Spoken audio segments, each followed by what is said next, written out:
Hello friends, in this video I'm going to show you how to enable dark mode in your PowerPoint program. So friends, if you want to enable dark mode in Microsoft PowerPoint, so click on File, then More. In here click on Options.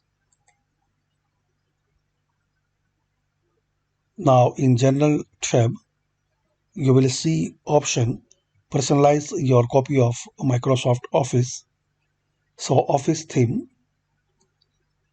default is colorful. You want to dark mode, so click on this drop down and select dark gray.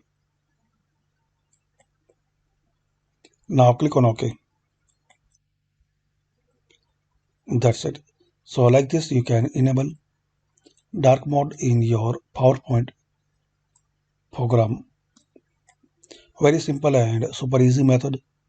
Click on File, then More, Options, and here you will find option dark gray. Office theme, so select dark gray,